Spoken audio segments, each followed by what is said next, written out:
Still going strongly in the closing minutes. Great one by Kieran McAllister!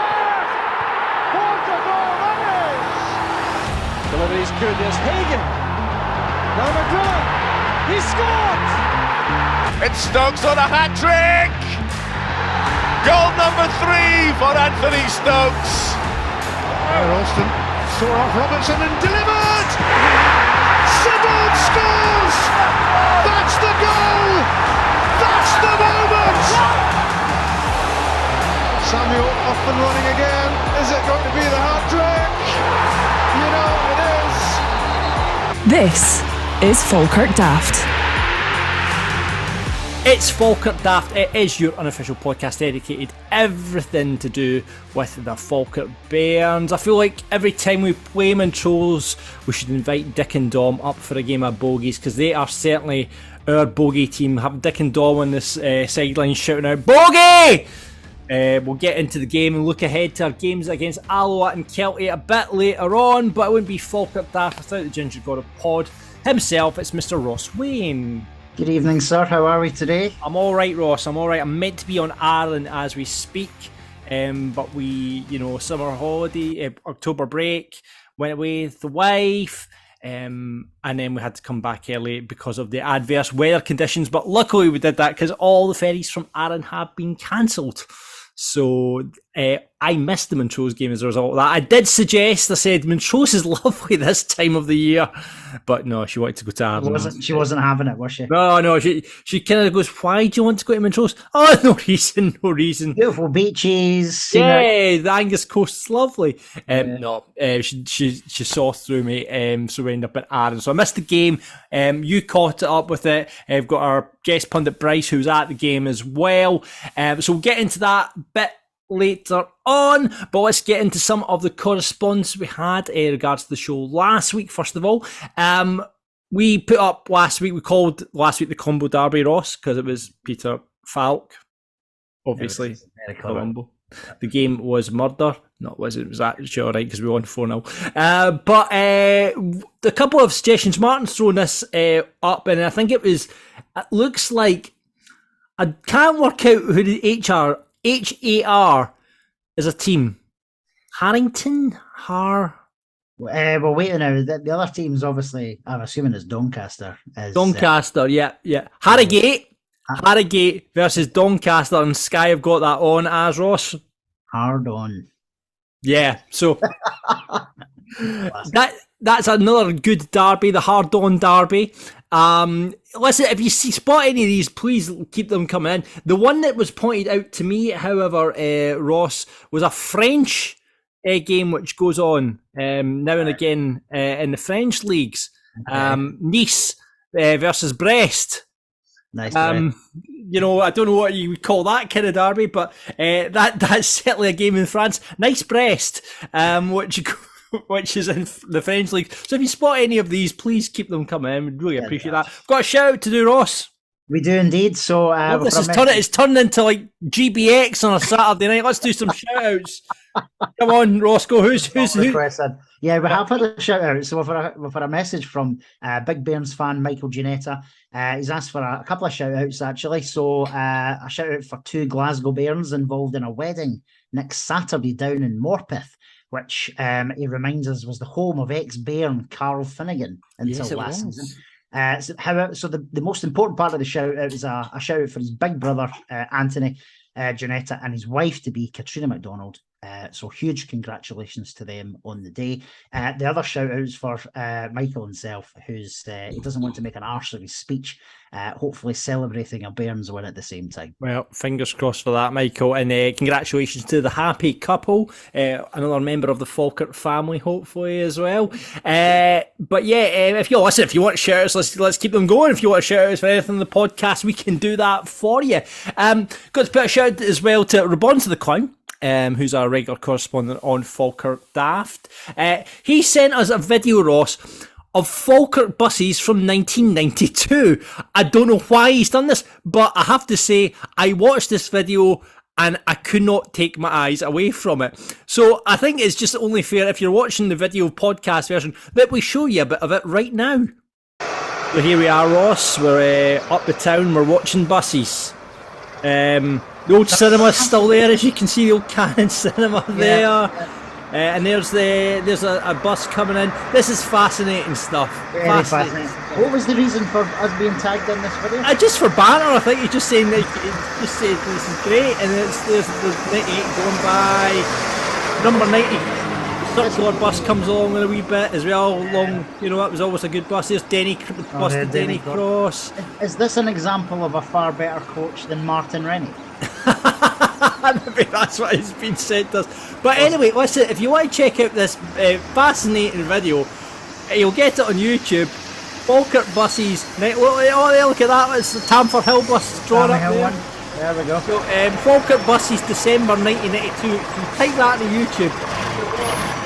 5 minutes of Falkirk Buses from 1992. Midland Bluebird buses up the town. It's fascinating stuff. For the life of me, I don't know what's on at the cinema. I'm trying to see what's on at the cinema by the frontage, but there you go, Ross. Fascinating stuff. Thanks to the Bonds of the Coin for that. Falkirk Buses, 1992. If you have any other fascinating videos about Falkirk, please send them on to the podcast. We'd love to see them, especially if it involves buses. I don't know why I said that, but I love it. Anyway, Stuart's also been in touch. Stuart Ross, he's saying not seen much of Falkirk. Now, this guy, Stuart Ross, is a football analyst, and he tweeted, not seen too much of Falkirk this season, but impressive numbers so far. McGuinn's style of play may be bringing out the best in him. This is in reference to Aidan Nesbitt. He's put up a whole stat graph of Aidan Nesbitt, which we posted out on our Falkirk Daft Twitter. If you don't follow us up there, and you'll be able to see this for yourself. But it's fascinating to see this, Ross. Dangerous passes are a combination of key passes and through passes. 0.68 per 90 for the key, 0.27 per 90 for through.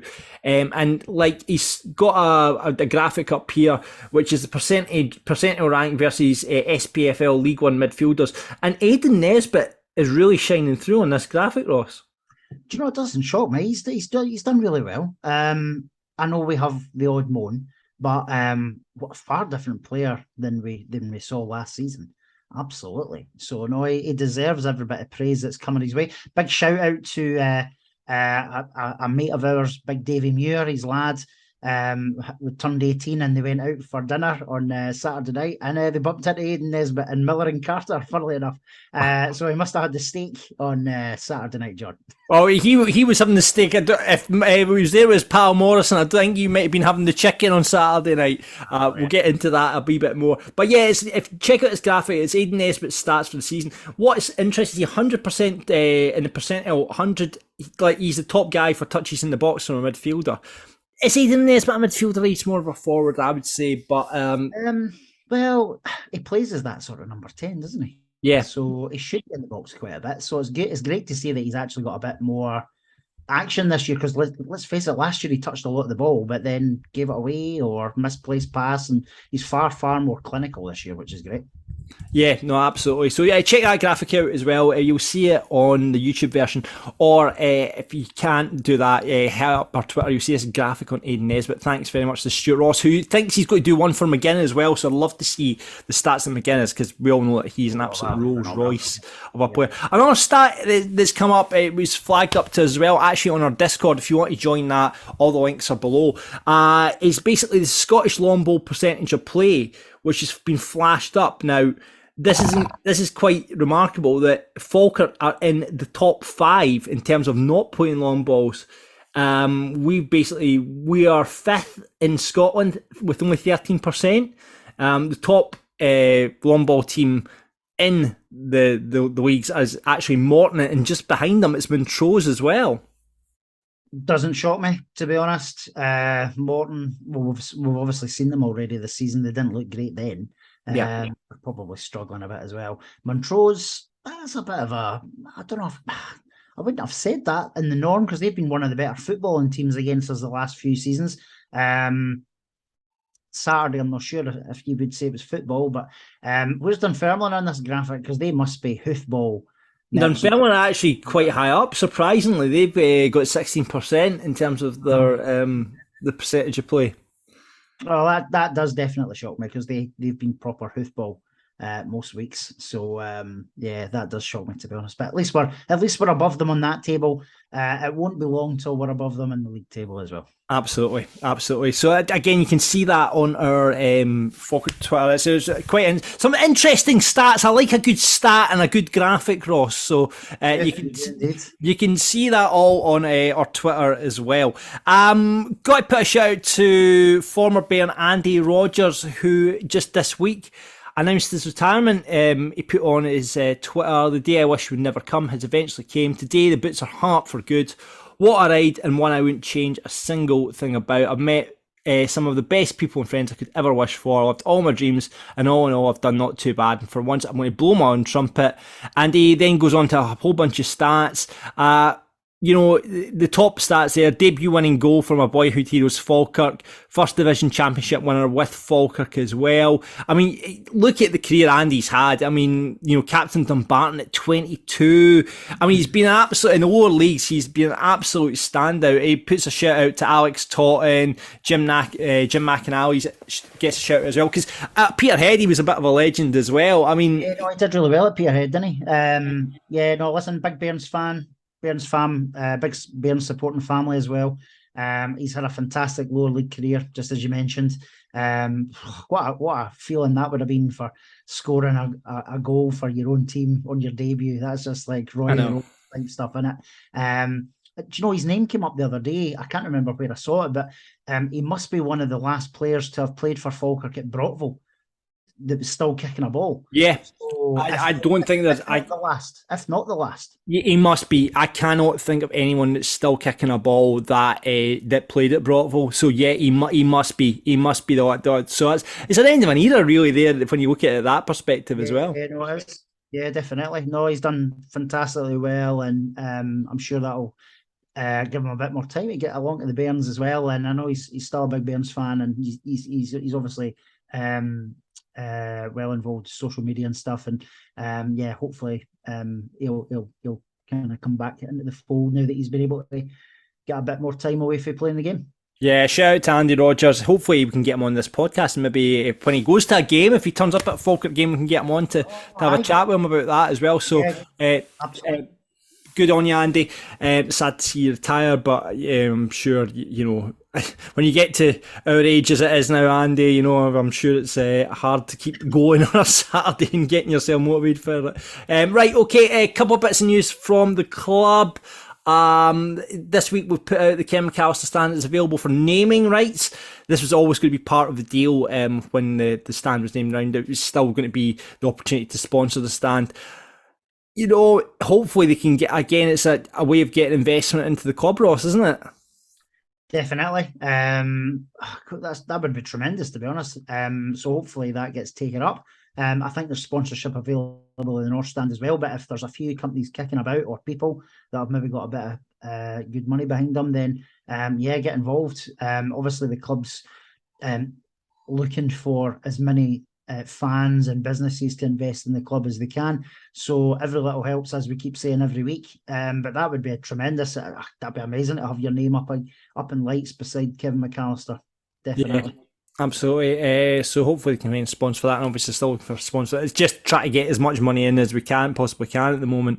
The tickets have gone on sale, and talking about getting money in, tickets are already on sale for the Dunfermline and Dundee Cup match as well. Again, I guess that's just another way of trying to get money in quicker than we usually do by putting these on sale. Well, the Dunfermline game's only a couple of weeks away, so it's probably not too much of a shock that one's on sale. I thought the Dundee tickets went on sale really, really early. I can't think that that's for financial reasons, because in the best way of the world, that's not going to be like a huge crowd on a Thursday night in December. I wouldn't have thought so. Yeah.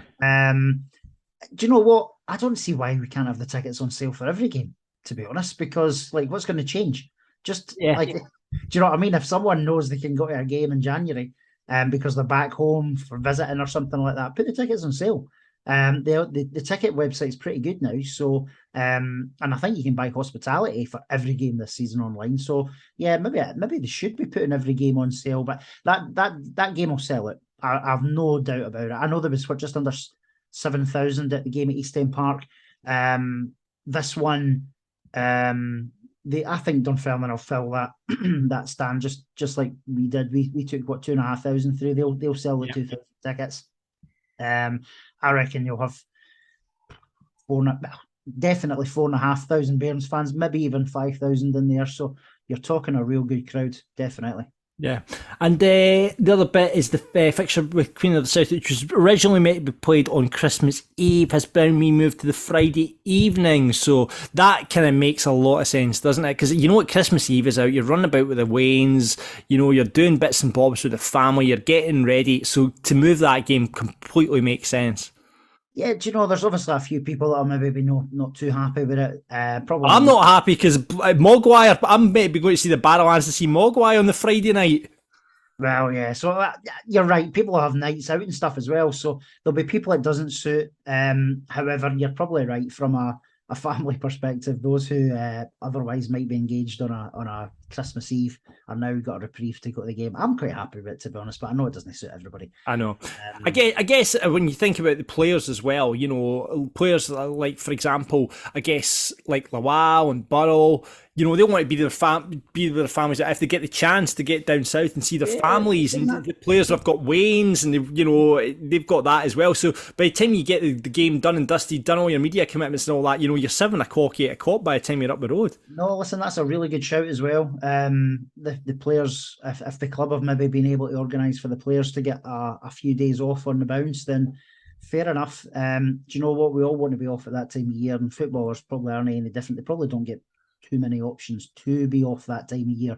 So there's no midweek. Sorry, there's no game in between Christmas and New Year this time.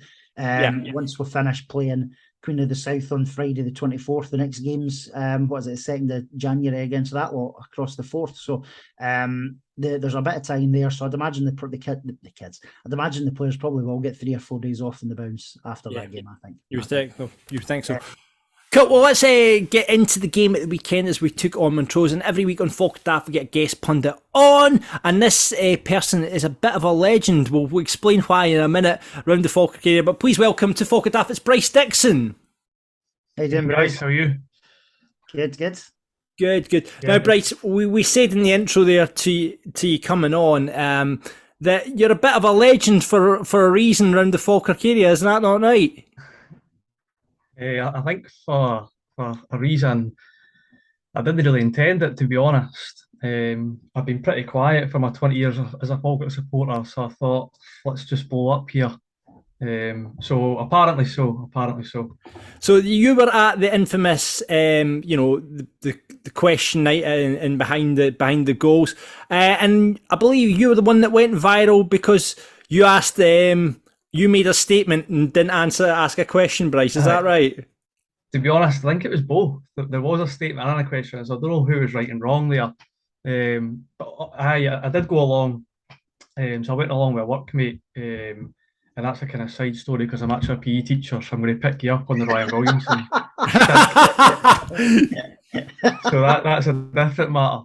But I went along with a workmate, and usually I go along with these things. I like to hear what people say, and often I just generally keep quiet, sit at the back, and then somebody at some point inevitably asks a question about, are we working on corners, do we practice shooting, and the usual rubbish that you get. So I thought, no, time's to ask a serious question here. But I didn't want to just, come out with the obvious. Yeah. These players are rubbish, blah, blah, blah. Something that somebody could argue. So I thought, let's go down the stats route. And as it turns out, they were terrible, as we thought they would be. And my question, and I will say it's a question, my question went viral thanks to some random guy on Twitter. What I mean, you must have been going, what the hell? Because that obviously went, that's a statement, not a question. Went all over the UK, all over Scotland. Well, there was T-shirts made as well, wasn't there?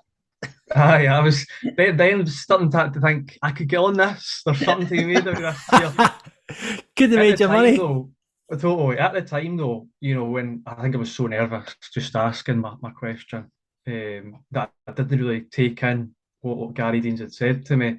And it wasn't really until I got home and I said to my girlfriend, now my wife, I said, you'll never believe what he said. It was just really, really bizarre. And then all of a sudden it blows up. And I think there was German football teams tweeting that was a statement, not a question, and things like that. Wasn't there? There was loads of clubs that got on the bandwagon, wasn't there? Extremely bizarre. But it's funny, I can laugh at it. And you know what? I think that if I played a wee 1% in making something happen and something move, then I'll take that. Listen, Bryce, I think you did because see, it took that, and let's face it, it was an embarrassing thing. And let's not forget the club put this out. Yeah. You know what I mean? They voluntarily uploaded the full thing. Fair play to them for doing it, but they almost kind of dug their own hole in terms of how it went. But it needed said. So no, totally. And I think the point I was ultimately trying to make was, paint the picture of how bad it is. And I was never one of these people that believed, the club hate the fans and whatever. But I think that night did change something, and I think the response I got, really changed my opinion that there was some sort of kind of difference in opinion here between fans and the club. So I think something did happen off the back of it. Yeah. Totally. Well, it all changed for the good, thank goodness. Anyway, Bryce, when did you get into the Bairns? What's your Bairns story, mate? I really should start rephrasing that question. When did you get into the Bairns? How did you? Did you get into Falkirk FC, Bryce? There we go. So I think I remember my dad taking me quite early on. Kind of cup semi-finals, 1987 cup final. But I think the first memory I have was a game against Dundee. But to be honest, I think my dad just took me because he wanted to see Claudio Caniggia. Oh yeah. And then thereafter that, my uncle, I go to football now regularly with my cousin and my uncle lives in Ayr. So he travels up every single week. God bless him, for some reason or other. And I think he just wanted somebody to go to games with. So he started dragging me along. And then me, my uncle, my cousin, and the two of them are my best men at a wedding recently. So we kind of, for love nor money, go home and away every week, the three of us together. So that's where we are now. Right, and your favourite player, you're not allowed to pick any of the Holy Trinity, but who's your favourite player? I'm going to go an obvious and an obscure, because I did have a good think about this one. The obvious one in terms of the bracket that I remember Falkirk would have to be Russell Latapy, just purely for how good he was. And obviously you're not allowed Russell, it's just too obvious. You're not allowed Russell, Ken McAllister or Simon staying on, so go for it. I'm going to go John Baird. Baird, good. I'm going to be very, very obscure in terms of John Baird. I think he was extremely underrated in his time with his goals to appearances record in a time where it was Hibs, Hearts, Rangers, etc. in the league with us. His work rate, his attitude, just everything that we've missed for probably the past 3, 4, 5 years. And I think Bob McHugh got the kind of plaudits for the goals he scored for us. But I think John Baird was unbelievable in his time with us. I agree with you, Bryce. I think he was so well. I don't know if he was underrated at the time, but see, when you think back the last sort of 10 years, I think he would be in a lot of people's starting lineups for not just the goals he scored, but what a work rate he had, didn't he? Yeah, totally. Just epitomised everything that we had at that time. Yeah. In terms of a wee bit of quality and that work rate and energy and attitude just kind of was throughout the full team, and he really epitomised that. Absolutely. Doing well as a coach down under now as well. Of course, that was who Lee Griffiths went and played with, wasn't it? It was under John Baird. There you go. Let's get into the game then. Boys up to Montrose there at the weekend. 1-1 it ended up. Craig McGuffey getting the goal for us. Unchanged Falkirk lineup went out. What did you make of it, Ross? Well, we spoke last week how I thought somebody should be dropped, probably McGuffey, which probably shows how little I actually know about football, because obviously the boy scored. I know he wasn't great on Saturday, like he wasn't. So, but he scored an absolute belter of a goal. But I would have made that change. I think Kennedy should have started. I thought he'd done really well when he came on again. I'd certainly have Kennedy starting on Tuesday night versus Alloa. But yeah, I thought that change would have happened. But I get it. I get why he's stuck with a winning team. But I think it just shows you that by doing that, it doesn't always work depending on who you're playing. So I think he is going to have to mix it up sometimes. What do you make of the performance itself, Bryce? I mean, you're a PE teacher, presumably a decent footballer as well, Bryce. What did you make of it? I don't know if I could replace Ryan Williamson anyway, that's for sure. 30 years old and I'm the slowest man you'll find. To be honest, disappointed. I suppose the caveat I would have to put in there is that I think a lot of people say, you know, a place we would have been beaten before, a place that we've struggled in the past, and I do understand that. It's kind of credit to John McGlynn that we're coming away disappointed from that, but the aspiration has to be to get top of the table and win the league. So I was really disappointed that, you know, we couldn't go there on a decent run of form and come away picking up 3 points. The first 5-10 minutes, we just never got going and then really struggled from there on. I think my biggest disappointment is we've not got something that can really change it in terms of, you know, Sean Dillon just won every single header at the back. And I think he maybe tried to change that slightly, but Callum Morrison going up top was never going to be the answer. So my ultimate feeling was disappointment. And then you come away in Dunfermline having won their game, you know, really kind of sinks that extra ball. See if that Dunfermline game had finished the draw, I don't think I would have felt as bad. That said, Montrose are hosting Dunfermline next Saturday, and if Montrose win or get a draw again, that probably changes our feelings a wee bit about the draw. But at the time, I agree with Bryce. I was a bit disappointed. But it's a really slow start. I mean, we've been so used to Falkirk coming out the trap so fast. It was such a slow start from Falkirk. Is there an away mentality against it? Because at home we come out flying, but it doesn't seem to work that way. I'm saying that when I'm just sitting saying that. I'm thinking Dunfermline, we came flying out against them. But again, we went up to Montrose. It was a bit of a slow start, Ross.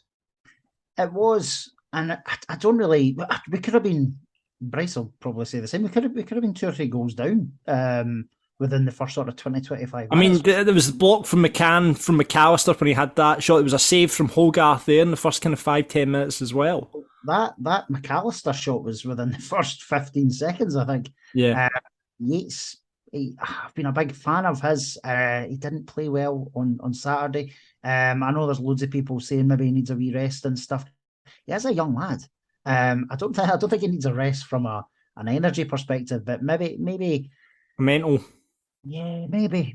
It's obviously no ideal having Williamson out injured, to be honest, because he's who was signed to play that role. Yates isn't a right back, so some of the criticism that he's getting is pretty unfair, in my opinion, because he is a midfielder. He's not a fullback.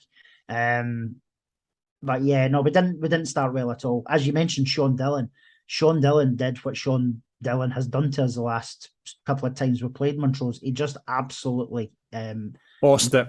He does. He bossed it, and he did exactly the same on Saturday, which is really, really frustrating. It just didn't work what we were trying to do. Yeah, the goal came eventually. I mean, it was, like you say, it was coming in that first half, but again, poor from Burrell, a poor giveaway, and he actually, over the course of the game, didn't have a good game at all. No, he didn't. I don't think Andy started well, to be honest. I think just as they scored, we were maybe creeping into the game slightly, try to hold on to the ball. But I think when you think what we've done pretty well over the past few weeks is you know, somehow Liam Henderson has the ball, you know, he's maybe just in his own half, he's looking for that long diagonal. But again, anytime that was tried to play, the quality wasn't there in the pass. If it was there, Sean Dillon, again, just swept it up. You're possibly looking for somebody like Nesbitt to get a wee bit higher to try and kind of win the second ball. But I felt like, I remember turning and saying at one point, I felt like they had about 15 men on the pitch. You know, they were all over us. They were a wee more energetic than us. They were up in our faces and just giving us no time in the ball. And, okay, yeah, we've made the error for the goal.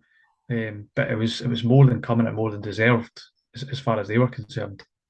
I mean, I wasn't at the game, Ross, but did we try and get the ball in behind Sean Dillon and try and use Burrell's pace against them? Do you know, as you've mentioned, Burrell didn't have a good game. I was kind of disappointed with how, like, I know John, I know we're going to play the post-match comments and stuff. I think he was disappointed in kind of how it went as well. It wasn't like Kelty where there was just a bad attitude. I don't think that was what happened on Saturday. We have walked away with a point, so I think we should be a wee bit positive there. It just was a different attacking mentality. Bryce, would you agree? It was just a different setup that we seem to be trying to do on Saturday versus a lot of the other games we've played. Yeah, no, totally. I think maybe, your Falkirk Derby last week was Allegria, and we feared that we might miss him. And that possibly was the case, that we just didn't have something to switch up how we were playing and give Montrose something else to think about. But I suppose for me, that's also just the idea that, there isn't that kind of third striker where there's a potential target man. You think Dunfermline have got like Todorov, and okay, yeah, they are hammer throwers where the ball goes long all the time, but maybe going away to Montrose, that sometimes that's needed. And if it's a difference between a point there and 3 points, then potentially that's a kind of avenue we should explore going forwards. I agree with you. Nothing was sticking at all, and it probably was a game. It probably was a game for Allegria, and again, it's just a bit silly how he ended up obviously not being available for the game. I think, going with the comments of John McGlynn, I think he might start on Tuesday night. I think he might. Oh, really? Oh, that'll be interesting. The goal came from nowhere then for us. Craig McGuffey, obviously Ross was crying out for him to be dropped. And McGuffey does it every now and again. He'll have an absolute wonder strike at goal. It was an absolute top drawer finish from him. But again, just seemed to come out of nowhere, and came at a brilliant time for us as well, Ross. It did. No, we needed it. I think it would have been tough going in at half time, a goal down. It would have been interesting what I would have done mentally, but we didn't. We got the goal, cracking finish. It has got it in his locker because we've seen it before. I don't think you could say he was a world beater the rest of the game. I don't think you could say that. If I'm being honest, I would still drop him for this week. I would still, but even though he scored, I would have either Kennedy or Llewellyn for him. Yeah. You agree, Bryce? Yeah, a great finish and a great goal. And we see that for Craig McGuffey. I remember something not too dissimilar. I think it was at Clyde away the previous season. He kind of curled it in top corner. So he's got it in his locker. But as you guys have said before, it feels like it's one in every 8-9 games with guys like Craig McGuffey at the minute. And in a game like that, whereby you're playing poorly, I think that champions just kind of find something for somewhere or somebody. And I just think maybe that's just what these guys are lacking, just to pop up with that little bit of magic, whereby the goal gave us that, but to go on and do something else in the game was just lacking. So for me, I would like to see a couple of changes just to let people know ultimately that if performances are lacking, then there's people on the bench that will come in and take your place. Yeah. Well, that's it. Because John's talked about having such a good quality big squad. Well, now he's proven that he'll stick by a winning team. Again, we didn't get beat on Saturday, but it wasn't a great performance. I do think he needs. I agree with you. I think he does need to mix it up a little bit this week. Yeah, you're hoping like when you get that goal before half time that you kick off in the second half, and you kind of. You were hoping to see more of that Falkirk that you've seen previously. But we were okay, it seemed. I mean, you guys will be able to tell me otherwise. We were okay in that second half, maybe up to the last 10 or so minutes. But just, I think, and John says, and we'll hear in a minute, it was just a bit huffing and puffing. Yeah, no, definitely. And I remember saying, when we came back out for the second half, I thought, right, we can't be as bad as we were there, and we're level. So if we're better than them this half, we'll score. We were better. It was a bit huffing and puffing without doing too much. And okay, you could come away from it saying like the penalty or Callum Morrison and Kai Kennedy when they were through, we could have won the game. But by the same token, they could have been out of sight after the first 25. So a point was probably fair. I think, like Ross says, a point's maybe not terrible, and John McGlynn probably knows that it's not the worst point in the world. I think it's just having been where we'd been coming from, and like Ross said, I think we were better since we started the season against them, when it was 0-0. That I thought we kind of hoped we would see, a slight difference between us and Montrose, but that there wasn't really. No, that and Bryce, you've just said something there as well. See, in terms of how Montrose were. So we were probably the better team in the second half. They were probably the better team overall in the first half, but we had chances in that second half to win it. And we probably, in the end, we probably were aggrieved that we didn't get 3 points, because the Morrison shot come cross, whatever he was trying to do. Yeah. I think that was the game changing moment. I know everybody's talking about not giving the pen. You've seen them given, you've seen them not given. But yeah, I was going to say that. You're kind of on the side that probably wasn't a pen then, Ross? I've seen them given. I would. Do you know what I mean? We've all seen them given, but equally, it wasn't a stonewaller.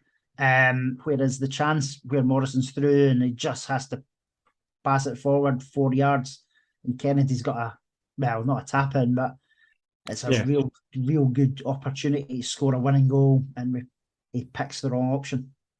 Choosing the chicken. Chose the chicken. He did. Absolutely. I mean, again, the only other kind of chance to write home from what I saw from highlights was Steve McGinn's shot from distance as well. So it seemed we were slightly restricted on our chances, but when you look at the stats here, there was, again, we only had 4 shots on target. We had 10 shots. We had 9 shots 9 shots, 4 on target, and we had 9 corners as well. A lot of criticism of Nesbitt's delivery from corners and set pieces at the weekend. No, definitely. I think they put the highlight in at one at the very end, where Lowell gets brought down, and the free kick just hits nobody at all, and he goes straight over and blames Cole Donaldson for it. And I thought, well, you've got a cheek based on the delivery. What was that all about? Because he literally just put it to the one place there was no player. Correct. And that was all on him. And I think we know that guys like Cole Donaldson, Liam Henderson have probably got that quality. But I just think that the deliveries into the box are poor, and I can't really quite see what we're aiming to do with it. But it's definitely something we should look to use.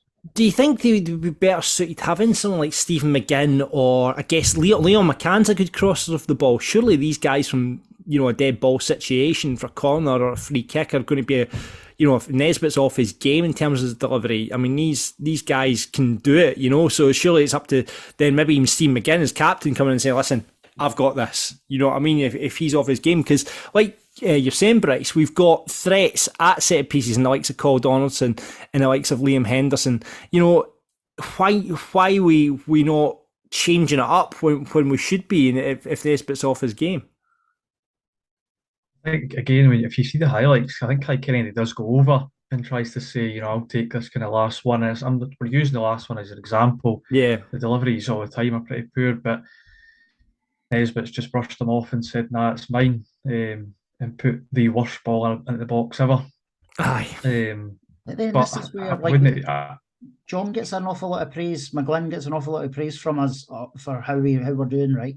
But he's also the person who decides who should be taking corners, who should be taking free kicks.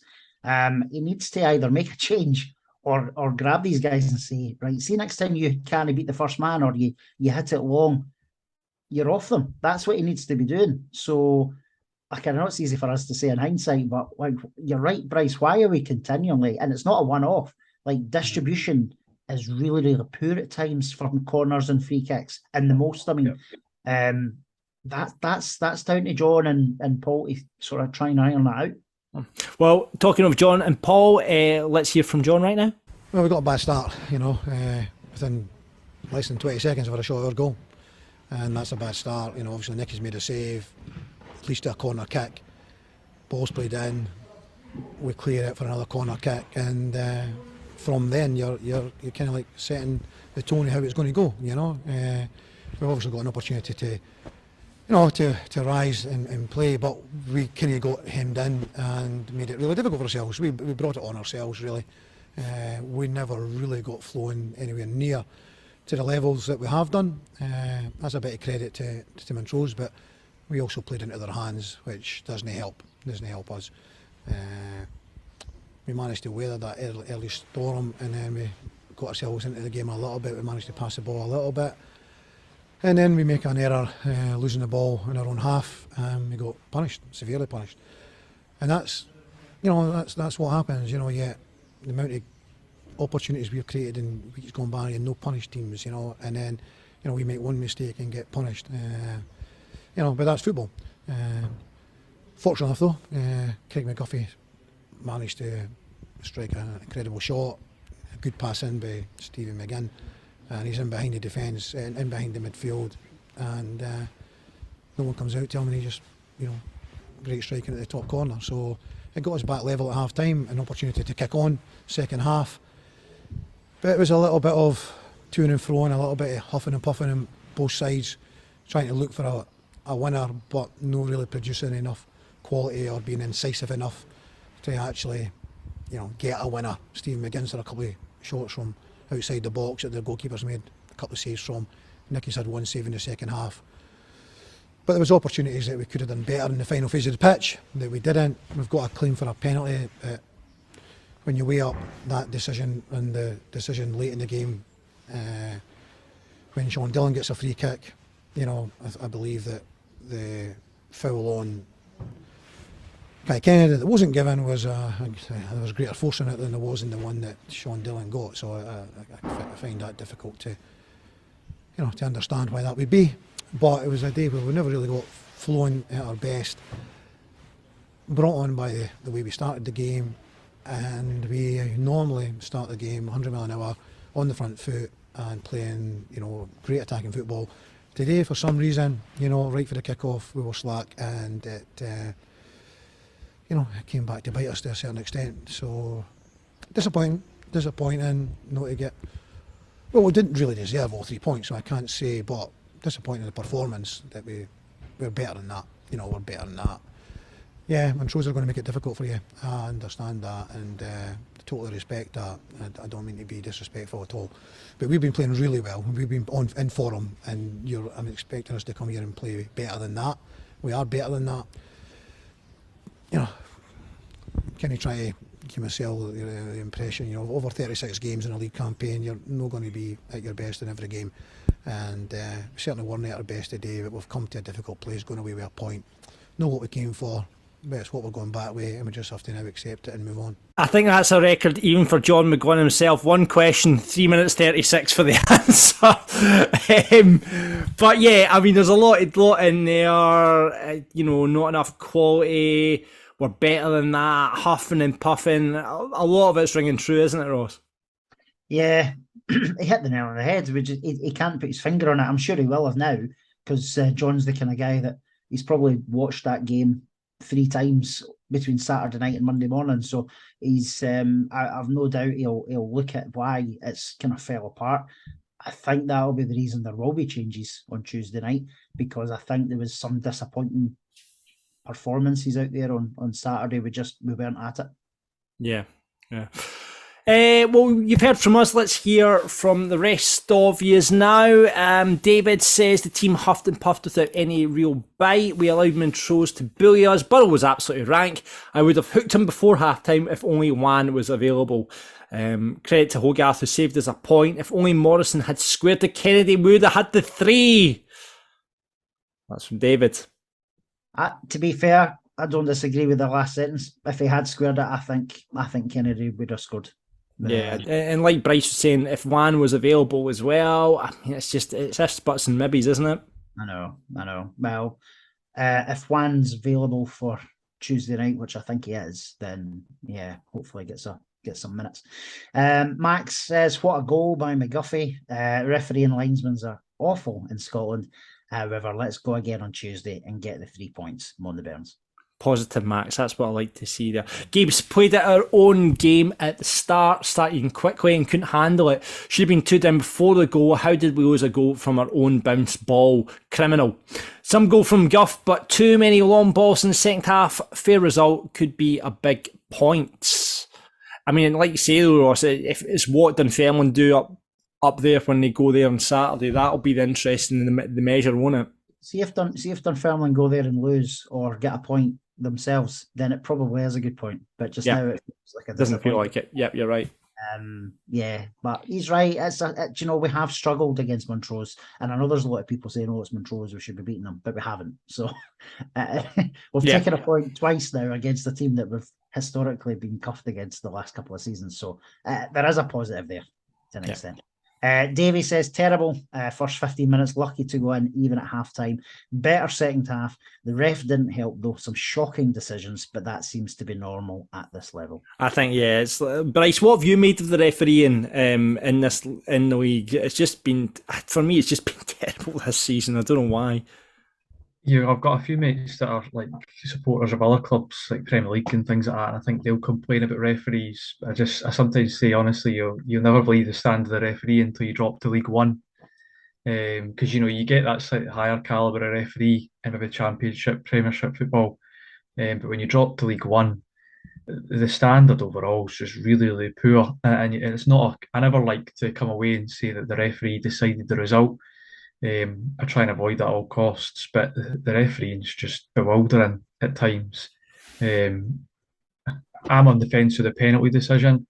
I think it didn't help Kai Kennedy being so short that it looks worse than it probably is. So I can see why it possibly wasn't given, but the standard referee overall in the league is so poor. Yeah, Bryce, I think that's a good shout, Bryce, about the size. I mentioned this either last week or the week before. See when one of the last home games, remember when there was a penalty shout for Yeats, and I think we said on that occasion, if that had been a bigger player, I think we might have got it. But I think the ref's thinking, oh, he's a young lad, he's just getting bounced off the ball, and there is an element of that when you've maybe got a smaller player. Yeah, there is. Yeah. I reckon so. Drew, need to start away games fast. I know, since we've started every home game bar Montrose fast, which has led us to winning every home game bar Montrose. Only away games we've won are the ones where we've started slow. Point is an okay result, but need to start better away. I think that's a very valid point. Yep. No, definitely. Robert says, decent result. Needs a target man option, just as we mentioned. Sean Dillon won everything. We didn't create much. Yeah, Yeats needs to be benched, says Colin. Too lightweight, no pace, never crosses. Mackay was much better. Why was Lowell brought on so late? Mackay, I've seen, and they've got a further comment basically saying Mackay. Keith says Mackay for the 30 minutes that he was on, Brad Mackay was the best player on the park. Also in our group chat, people saying that Brad Mackay should play right back because he played there for Inverness for a while. What are you thinking on this debate? Should Yeats get benched and Brad Mackay come in for the game on Tuesday or Saturday? No, I think it's a funny one, because even when Brad Mackay came on, he wasn't brilliant, right? Let's face it. Keith saying he was the best player in the park for 30 minutes. If hoofing two balls up the other end of the park makes you the best player in the park, then it must have been a poor game. It's possible an option if it maybe moves Yates back into the middle of the park and gives us that option there. But I don't really see it as the solution moving forwards. No. So no Brad Mackay at right back. Ross, you in agreement? Yes, no, I wouldn't drop him for him unless Williamson is fit, or we get to January and sign a right back. Then I wouldn't be moving Yeats out there. You might be able to tell as a fellow PE teacher, Bryce. Any news on Williamson? No, he's never in work either, to be honest. So we never hear from him. Work shy bugger, isn't he? I know, for God's sake.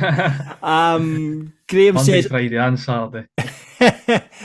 Graham picks up saying, overwhelmingly disappointed. If we want to get out of the third tier, these are the games you simply have to win. I don't care how, but you must find a way to beat this lot. Airdrie, Edinburgh, Alloa, etc. All beat them. Only team that should be capable of giving us a game should be Dunfermline. It's about... I don't know about that. I know. I don't know about that, but I mean, they like you say, they've been a thorn on their side for the last couple of seasons, Montrose. So he's not wrong on the basis that we need to be winning more than we don't, because if you don't win more games than you're not going to win the league. So he's right to an extent, but we don't have a divine right to beat everybody bar Dunfermline. If the other teams are just simply turning up and want it more, then they'll get a result. I think we've got the best squad. I do think we've got the best squad, but if you don't play well on the day, then you're not going to get the 3 points. So, which is kind of what happened on Saturday for me. Dylan says, couldn't string 2 passes together first half. Thought Kennedy added a bit up top, but even though McGuffey scored, he was a passenger the whole game. I don't know what Kennedy and Lowell need to do to start again. It'll be interesting. I think, like you say, Ross, I think the changes we'll get some changes against Alloa and Kelty as well, so it'll be interesting to see what those are. I think McGuffey could be a hot favourite to drop out, and like you say, Allegria maybe jumps back into the side for Burrow if he's been so poor on Saturday. We shall see. Gary says, keep his unbeaten run going. Fans need to forget previous seasons. Yeah, we weren't great, but picked up a point in a difficult place. Next 2 games, 6 points are a must. Yeah, I think we're all agreed with that. Grant says, started poorly, then came into the game. I had the better possession, however, didn't create much in front of goal. Missed Allegria coming off the bench, lost their way when Burrow went off. Morrison had to go up top and play with his back to goal, which I think we agree is not great at. You know, if you saying we're not getting balls, weren't getting balls in over the top of Sean Dillon, Morrison's not going to be much use with his back to goal, is he? No, pretty ineffective in that role. Ryan says, missed opportunity. Had it in our locker to go up there and do a job and close the gap at the top. However, we bottled it.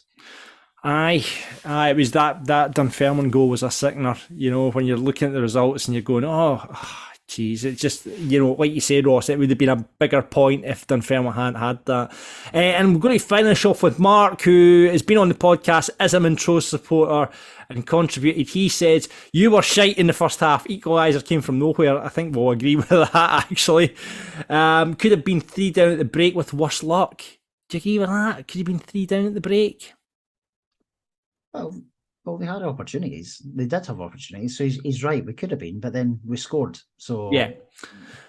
You should have won it in the second half. Lacked a finishing touch. Montrose the more likely to snatch it late on. You still look rubbish for a full-time team. Don't agree with him there at all. He's talking shite. He's talking shite. We'll get him back on again. He wasn't here this weekend, but we'll get him on next Montrose game. We'll have him back on. Right, boys. Tough. It's probably tough this week to decide this, but we'll go for, first of all, who is your Falkirk Daft rated player? Bryce, have you got someone that you would pick out of the bunch? I just feel like I got the same guys every week, but I'm going to go just call Donaldson. I feel like maybe just not based on the weekend, but just for a number of weeks now. When we first signed him, I thought, oh no, here we go, a big Diddy. But to be honest, he's been brilliant. And I really rate him, so I'm going to go Cole Donaldson. Cole Donaldson. Ross? It's two for Cole. Yeah, very, very strong. Just now, not just the weekend, but in general, he marshals the defence really, really well. And Liam Henderson beside him, doing fab, the pair of them. So, no, easy one for Saturday. I'm going to go Cole as well. Yeah. All right, no worries. And your Falkirk Dafty boys, who's going to be the Falkirk Dafty? Bryce? Difficult to pick. Maybe whoever left us with so much muck last season that meant we couldn't get more options in. But for probably being quite ineffective for choosing chicken, I'll go Cal Morrison. Right, okay, and Ross? It's a double for Callum, because that chance at the end for me was just, it typified his day, to be honest. Yeah. He just chose the wrong option again. Yeah. Oh well. Hopefully he's back to picking the steak against Alloa and Kelty. We'll wait and find out. Bryce, thanks so much for coming on. Really appreciate, obviously, to meet a viral sensation like yourself. It's a bit like, you know, Charlie bit my finger, the Falkirk version of it. So it's been a pleasure to have you on the podcast. Yeah. Cheers for having me on, guys. Much appreciated. Brilliant. Listen, if you want to be like Bryce, be a guest pundit on the podcast, we'd love to have you on. Just drop us a DM on our socials, Falkirk Daft on Twitter, Facebook or Instagram, or you can email us at falkirkdaftpod@gmail.com. This is Falkirk Daft.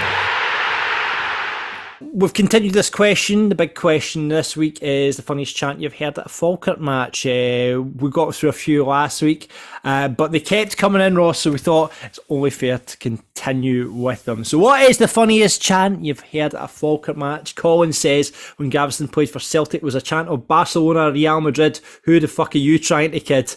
Special mention also goes to U5 cunt at Sammy the Tammy as he went past the East End Park. It's absolutely brutal. See, to be fair, he deserves it, Sammy the Tammy. He does. A wee shite. Everyone will know Big Monroe. He got in touch with us. He says this one was made up by the Bard, that is Big Will Lang, to the tune of DISCO by Ottawa 1 midweek away trip at Dingwall. I think DUFFY Daryl Duffy. Daryl Duffy. He is D Dynamite. He is U unbelievable. He is F fucking magic. He is F fucking magic. He is Y Duffy. DUFF. That's belt. Why did that not catch on? That's an absolute belter, Willie. Absolute class. That is brilliant. I love that. Stephen says it always seems to get sung at Inverness Away to the Postman Pat theme. This is Paddy Craig's gonna break your leg. He is fucking mental. He's not very gentle. Paddy Craig is gonna break your leg. Love it. It was. And I think, see, when Stephen tweeted that, he tagged Padge in, and Padge said that was brilliant. So fair play to him for Paddy Craig. I loved Paddy Craig. Absolutely loved Paddy Craig as a footballer. I think he's a coach now in Ireland somewhere. Good. Yep. No, I've obviously not heard too much of him since he left Scottish football, but it's remember Stephen O'Donnell who was with us? Is he not a manager over in Ireland or something? Yeah, I think he is, but I've just looked up Paddy's Wikipedia there. It's St Patrick's Athletic. He's the assistant there. And Stephen O'Donnell, I'm sure, I guess, obviously him and Paddy came from the Arsenal Academy, didn't they? Yep. Both of them. And I'm sure, I think you're right. I'm doing a quick Google on Stephen O'Donnell and we'll find out who Stephen O'Donnell. There, I think that's what I heard anyway. Yeah, I can't. The other Stephen O'Donnell's come up for a while, so we'll find out that. Alan's tweeted us. He says one he heard last year at East Fife made him laugh. It went to the tune of Live Aid, Feed the World. It was Feed the Fifers, Do They Know It? Classic. That one's been a fun favourite at Fife grounds over the last sort of 20-30 years. Definitely. Yeah, and another classic is from Kenny's message. In the old Christmas time, mistletoe and wine. We all agree, Jim Wishman. So Christmas time, mistletoe and wine. We all agree, Jim Wishman's a wank. Oh no, that one's a belter. So Kenny's. I don't know if he's purposely left a few out there, but it's Christmas time, lager and wine. Falkirk Bairns are doing just fine. 5 past the Morton, 3 past Clydebank. Agreed, Jim. Yes, that's it. Obviously, Twitter didn't allow him that amount of characters. That's why he's went for the shortened version. Probably not. So that's a classic one. Yeah. G Pro says 8-0 down to Celtic at Celtic Park. I remember that one. We score a goal and start chanting. So fucking easy. I remember that. Easy thing as well. People were doing congas. I remember Andy Thompson, who was that scored the goal at Celtic Park as well, celebrated like he had just scored the winning goal in the Scottish Cup final. The fight back was on. It was brilliant. Absolutely love it. David said Elliott's were in hospitality at the end of the season 2012-2013 when Holt had just taken over, particularly cold and quiet day. They'd been chanting Gary years away, but as the temperature dropped, a certain bus convener changed the chant to Gary here's your jacket. Even Holt was laughing. That must have been Brian Stewart. Eh? Must have been Brian, yeah. The only wave Gary Holt deserves is just that now, isn't it? So yeah. Hopefully he's long gone. Matthew says has to be the Bairns are having a party because the Pars are going bust. The Bairns are having a party. The Bairns are having a party. The Bairns are having a party. Pars are going bust. Remember that getting sang after? Remember we beat them in the semi-final at Hampden. Back in Falkirk, that was the chant. Obviously, not going bust at that point. It was the Pars are in their bed. Obviously into that one, but yeah, definitely. Falkirk COIB said Bertie B to Bill Shankly, have you heard of the North Bank Highbury? Shank says no, I I don't think so, but I've heard of the famous Brockville. Brilliant. Old school chant, that one. Love it. Pete says in the first half we were fucking shite, then we brought on Miles Hippolyte. What a feeling, what a night, what a classic that is. That was after the Rangers game, wasn't it? Yeah, it was absolutely brilliant. In the first, brilliant chant. It was class. That's often these guys who come up with this stuff, by the way. Have you ever started? Here's a question for you. You ever started? Well, you try as you may, Ross, to start chants. But generally you're on your own. But have you ever come up with a song or a chant that's kind of got going? Well, what you talking about this season? No, because just in general over the years. No, I've started playing the chants in the South Stand because that's where the noise comes from. But I can't think of one particular that I've created on my own. Right. But certainly, apart from several Posh Spice songs. Oh yeah, well, the Posh Spice ones, I suppose. But no, the South Stand, it is easier to get a bit of a song going there because I don't want to say the fans are more up for it because I don't think you can always say that. But I think that there's a younger element in the South Stand, obviously. There's a younger element as well, so yeah, definitely. Bairn Identity gets in touch to say he heard a guy during a match down at Somerset Park back in the early 90s scream over the segregation fence, "I'd rather have carbon dioxide than air." Not a chant, but I thought it was quality banter. I think this is where we should pick up for next week. I think the best bit of banter you've heard at a Falkirk game, I think, is definitely a way we could go. Because this is since 1876 comes in with something similar. He says, think the chants are now covered, but there are many individual shouts from the crowds towards both Falkirk and opposition players management. One of my favourites was directed to Frank Connor at Wraith Rovers. He says, "Some cunt throw him a fish, he's barking like a seal." So... Random shouts, that's a good one. I think the best shout or best bit of banter you've heard at a Falkirk game, we'll run that maybe next week or the week after, because I think there's a lot of mileage and a lot of legs in this. So, I mean, if you've been in the Brockville in the choir or you've been in the main stand at Brockville, and it's just, you know that point when it goes quiet in a game and someone shouts something and everybody hears it and laughs at it. I think that's the kind of chat we're looking at for the next couple of weeks. So, and I remember vividly being at Brockville when it was one of the TV games and you had, do you remember Jerry McNee? Yes. He was there with whoever was his co-commentator. It wasn't Jim White, obviously, but it was after the game, and as you know, the choir all had to sort of sneak past the back TV gantry, yeah. And I remember shouting, "Jim shags Jerry." And I was like 12 or something like that, right? And the next day, Jerry's on Scott Sports saying that the atmosphere at Brockville is toxic and the Falkirk fans are brought up on diseased meat. Do you not remember he made this massive thing about how the Falkirk fans were shocked? And I'm like, I made him say that. Because you said that Jim White pumped him. Right, okay, let's open that up for next week. And best bit of banter, best shouts you've heard at Brockville or the stadium. I'd love to hear from you on that. This is Falkirk Daft. Every week in Falkirk Daft, we look ahead to the games we've got. 2 games coming up. So we thought we'd just focus on what's ahead of us, Ross. And from the Wasps Nest podcast, please welcome Kieran. How you doing, mate? Yeah, I'm doing well, boys. Thanks for having me on. Good to see. Good to have you back. One of your representatives coming on from the Wasps Nest. Going well at the moment, sir? Yeah, it's going good. Fresh off the back of a 2-0 victory against Airdrie, which is always pleasing. So, it's night and day from last season. So it's quite happy days at Alloa just now. Yeah, 3 wins in the last 5. Are you up to 5th in the table? In fact, if you beat us tomorrow on Tuesday, you'll go 3rd. You've just jinxed it now. I've refused to mention that on my own podcast, so you've stuck me in it now. But no, it's going good. Brian Rice he's definitely steadied the ship. He's brought in a lot of experienced players, a lot of young ones in as well, and he's just like such a better mood and atmosphere around the club. And I think you can see that in the way that we play now. The players want to be there. Everyone's enjoying themselves, and it's reflected in the table. It's not been perfect, don't get me wrong, but it's certainly been a big improvement on last year for sure. Yeah, what has been the difference? Who's really been making the difference? I've noticed that obviously Connor Salmon's popped up with 8 goals this season so far. Rodden's got 6. And Ross McIver seems to be a bit of a player for you. 3 goals and 3 assists for you, Kieran.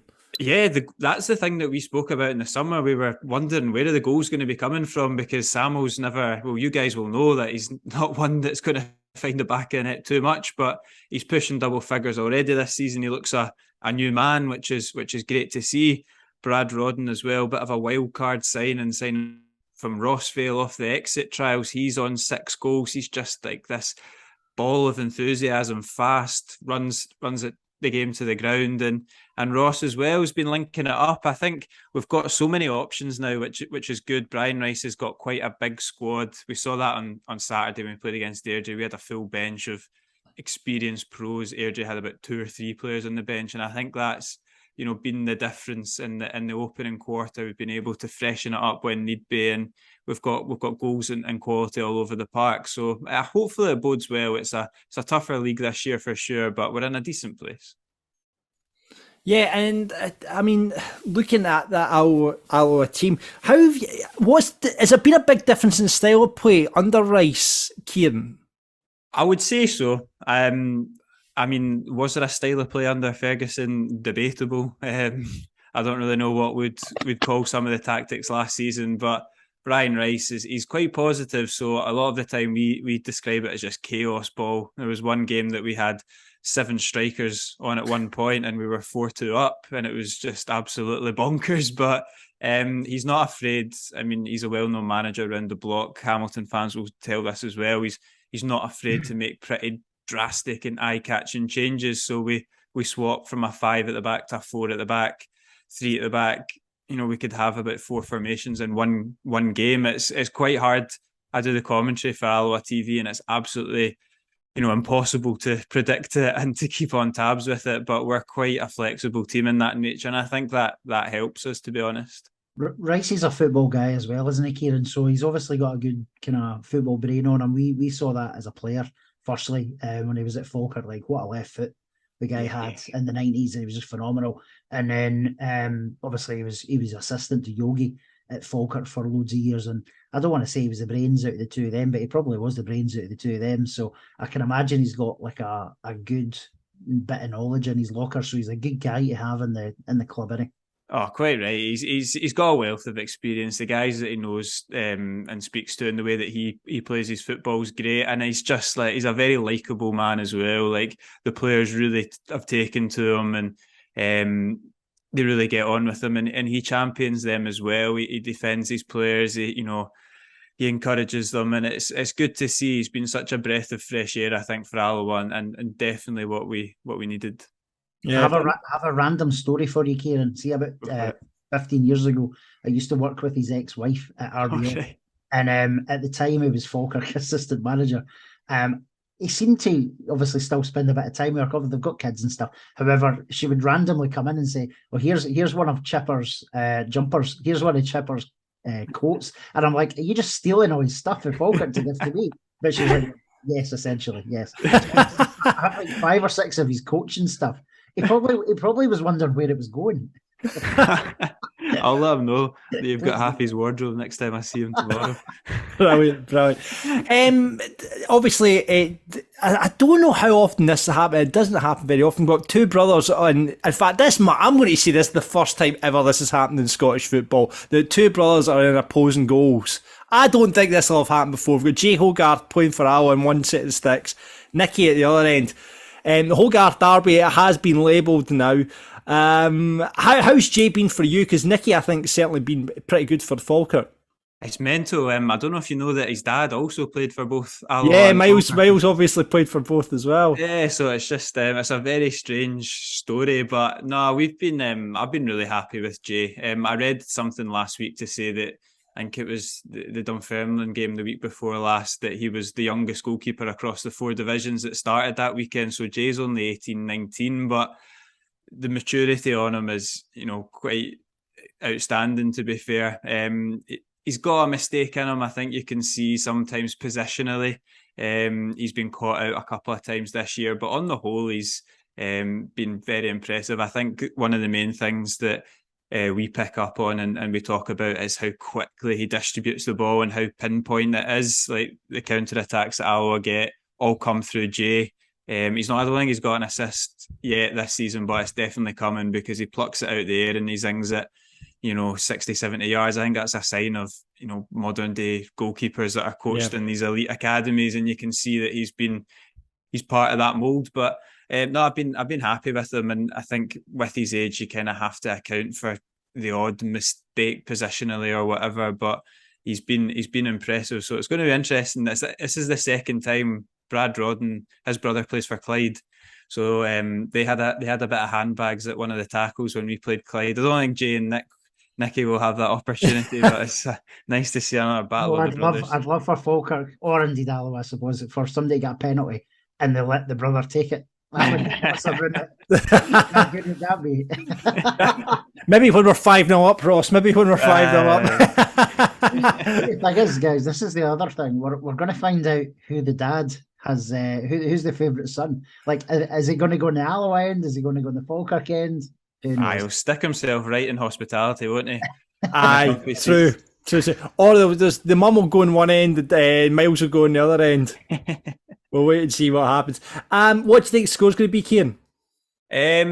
See, to be honest, I would love to come on your podcast and wind you up and tell you that we're going to beat you, but I've not got. There's just something about playing Falkirk on a Tuesday night. I think it's always hard, not to get the wee violin out, but when the part-time teams go away from home against a bigger full-time team in a midweek, it's the odds are stacked against you. I would take a point, but I have memories of I think it was Lee Griffiths' debut, and you came to the Rex last year on a Tuesday night and was confident going into that one, and you battered us off the park. So we won in Kieran, that game could have been a hell of a lot different, because I remember at half-time, I think it was still 0-0 at half-time. Yeah. It could have been 4-0 down. I can't remember who was your goalkeeper that night, but he put you in quite a few. I think it was Rob, the boy that's at Edinburgh just now. But Robbie much, yeah.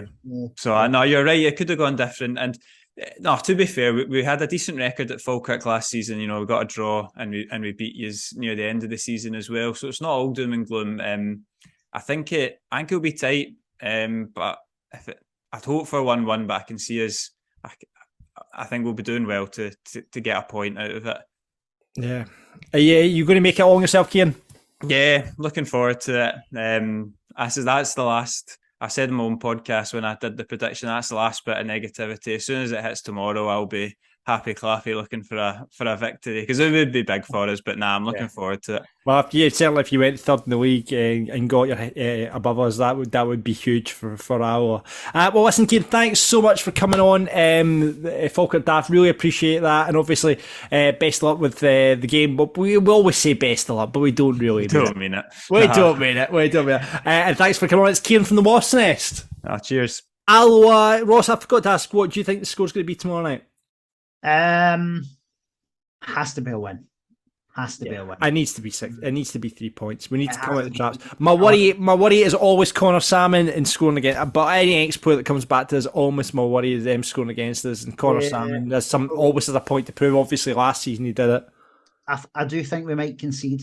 I don't know if it'll be Salmon, but I do think we'll concede. But I do think we'll score a few goals. I think there'll be a reaction Saturday. The boy McIver looks like a right good player for them, I have to say. That's some goal he scored there at the weekend. Had a look at that. Falkirk 4-5 for the win, 13-5 the draw, and Alloa out at 14-5. We'll see how it goes down tomorrow. And of course, we'll be going to the behind the goals beforehand, so I'm looking forward to a couple of pints before the match. That should be good. Other things to look forward to are, of course, Kelty on Saturday again at the stadium. Great to have 2 games back-to-back in the stadium.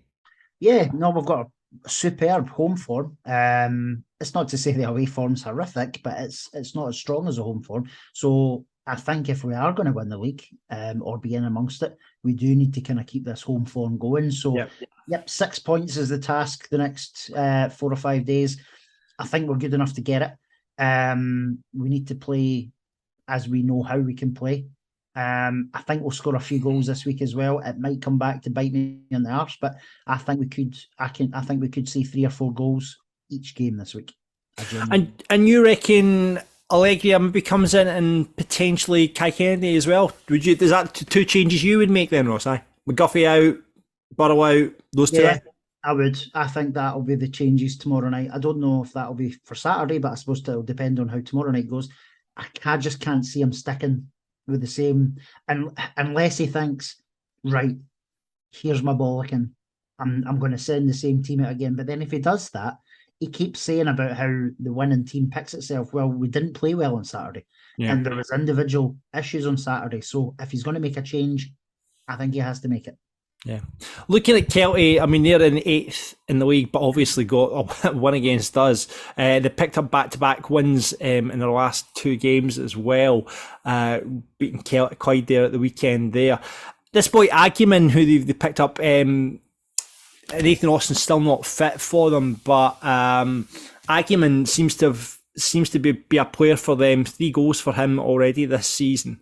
I don't know much about him, but I have seen him picking up goals, and having looked at the Kelty social media, he seems to be a player in form.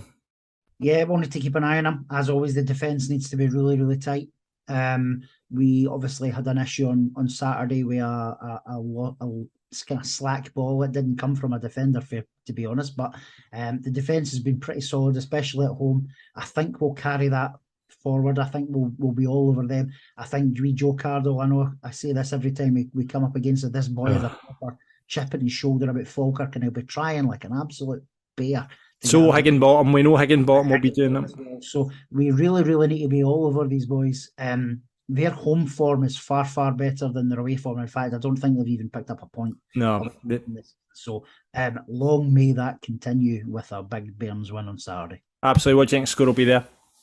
I again we might concede, but I can see us scoring a few goals on Saturday. I'm going to go 3-1 Bairns, and that's my prediction for Tuesday and for Saturday. Tuesday and Saturday, 6 goals on the scoreboard for us. Then hopefully, fingers crossed. I'm going to go for 3-0 tomorrow night against Alloa, and I think I'll back you as well. 3-1 on Saturday as well. So happy days if that. 6 points, like you say, those 6 points is an absolute must. If we drop any points and Dunfermline, gain further on us, it's not even thinkable. So yeah. Let's go for that. 6 points in the next 2 games. This is Falkirk Daft. That's it for this week's Falkirk Daft. Thank you very much to Bryce for being our guest pundit. Thanks very much to Kieran coming on from the Wasps Nest podcast. Fingers crossed we can get 3 points against that lot on Tuesday night. Or if you're listening past that, hopefully we've got the 3 points now in the bag and we're looking towards Kelty. Indeed, absolutely. Oh, it's a big week, John. It is. There's a lot happening this month. There's obviously loads of games coming up. Early next month, we've got Dunfermline coming to town as well. So it's all shaping up there. Another shout out for our competition that we're obviously helping the club and the Supporter Society out with. So if you join the Supporter Society or you're already a member, we'll be doing a draw on our podcast on Monday the 31st of October. The club have kindly donated to the Supporter Society 2 boardroom hospitality places. We've donated a full bucket of beer for someone to win in the Brockville bar before or after a game sometime. And it's a big bucket, by the way. It arrived the other day there. It's a pretty big bucket, so enjoy. And then the last but not least, the guys at the Supporter Society have let me know that there's going to be a one-off third prize coming up, and it's Glasgow and Edinburgh bus tours, and it's not one of these open top things. It's quite classy. It's maybe not for everyone, but it's afternoon tea for 2 on a vintage Routemaster. I know, I've seen that going about Glasgow and Edinburgh. Yeah. So it's been donated by our friends at Red Bus Bistro. Really, really nice of them to do that. It's worth about 85 quid for 2 people. So brilliant. So that's going to be a third prize as well. Maybe it's better than our beer bucket. I don't know. However, it's definitely available. So the message from the guys at FSS is if you can do so, if you can join the FSS, please do so. They're going to be leafleting at the Alloa and the Kelty games this week. I think they've had a few volunteers. However, they're always looking for more. So if anyone can, drop the guys a message on social media. But yeah, so that draw will take place in a couple of weeks' time, and you need to be in it to win it. Absolutely. So sign up to the FSS now, and you'll get their Twitter handle, Falkirk FCSS. That's them on Twitter. You can get all the details there, or they're online. If you just type in Falkirk Support Society into Google, everything you'll need will pop up. And like Ross says, if you can get signed up before Halloween, you can be in the draw to win these fantastic prizes, hospitality, a beer bucket, all that fantastic trip for high tea around Edinburgh or Glasgow. So it's the big red bus company. So thanks very much for that. That's it for this week's Falkirk Daft. You can get us on Apple, Spotify, wherever you get your podcast. Get on Twitter, Facebook, Instagram, Falkirk Daft. Falkirk Daft Pod. You can get us on Gmail, falkirkdaftpod@gmail.com if you want to drop us a line as well. And we're on YouTube as well, so subscribe, like and subscribe, like and subscribe. Hi guys, like and subscribe, comments below. Do all that, please. We'd love you to do that. Or join the Discord channel, moan at us, chat to us during the week. The links are below as well. Right, Roscoe, 6 points is required. That's all we want. That's all we ask. That's all I want. Little blip. We're going to have these blips like Montrose. We're going to drop points. It's always a hard place to go. We acknowledge that. We've dropped points off there. We're hoping for a win. We've come away with a point. Season's gone by. That might not happen. So I'm still looking at the positives of that. But for me, 2 home games, Alloa, Kelty. These are teams at home that we should be beating. So 6 points for me is an absolute must. And I'm looking forward to a game under the floodlights. Always like a wee midweek game under the floodlights in Special Stadium. So fingers crossed for the next 2 games, and hopefully we'll be talking to you on next week's podcast with big smiles on our faces. So there we are. Right, thanks for us at Falkirk Daft, and until next time, Ross, Wayne, expect the unexpected, everybody.